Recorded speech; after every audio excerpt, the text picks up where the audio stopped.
Bonjour, c'est Denis de Libérer son potentiel. Eh bien aujourd'hui, j'ai une petite histoire à te raconter. Il y avait une fois un jeune prince qui trouvait les gens autour de lui méchants et égoïstes. Il en parle un jour à son précepteur, qui était un homme sage et avisé, qui lui confie une bague. Cette bague est magique. Si tu la tournes 3 fois sur elle-même, un génie t'apparaîtra. Toi seul le verras. Chaque fois que tu seras insatisfait des gens, appelle-le et il te conseillera. Mais attention, ce génie ne dit la vérité que si on ne le croit pas. Il cherchera d'abord à te tromper.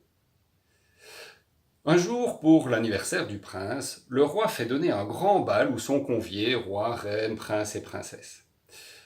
Le prince s'éprend d'une belle princesse qu'il ne quitte plus des yeux et qu'il invite plusieurs fois à danser, mais sans jamais oser lui déclarer sa flamme. Un autre prince invite à son tour la princesse.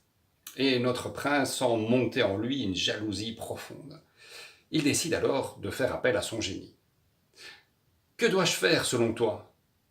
Ah, c'est une crapule, répond le génie. Il veut te la prendre. Provoque-le en duel et tue-le. Sachant que son génie cherchait à le tromper, le prince ne le croit pas.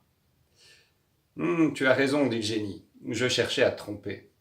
Ce n'est pas cet homme que tu ne supportes pas.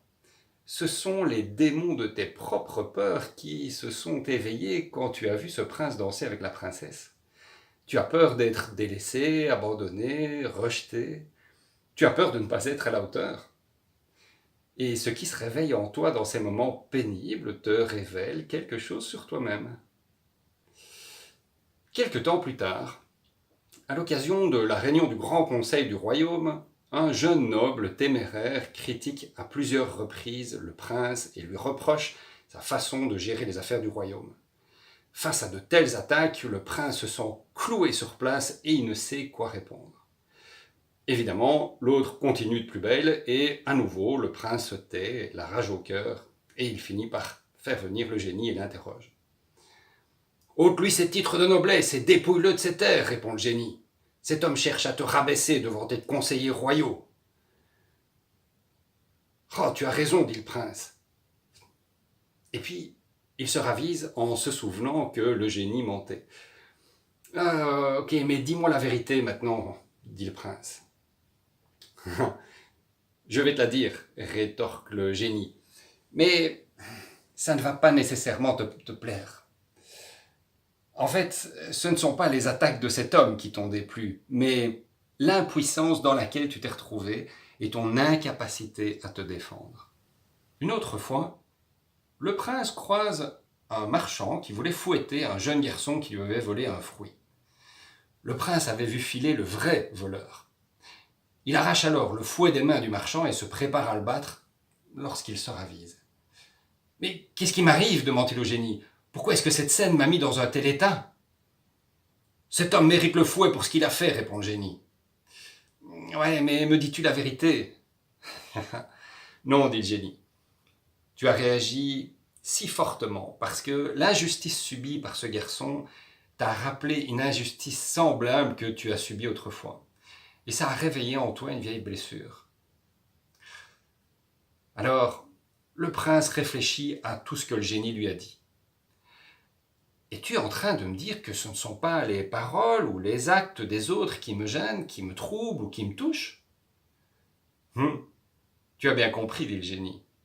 Ce ne sont ni leurs paroles, ni leurs actes qui te dérangent. Mais c'est ce qui se réveille en toi à ce moment-là. Tes peurs, tes blessures, tes frustrations, tes insuffisances, toutes ces choses qui dorment au fond de toi et sont réanimées lorsque quelqu'un dit ou fait quelque chose qui rentre en résonance avec elles. Tu sais, si tu jettes une mèche allumée dans une jarre d'huile, elle s'enflammera. Mais si la jarre est vide ou qu'elle contient de l'eau, la mèche s'éteindra d'elle-même au fond.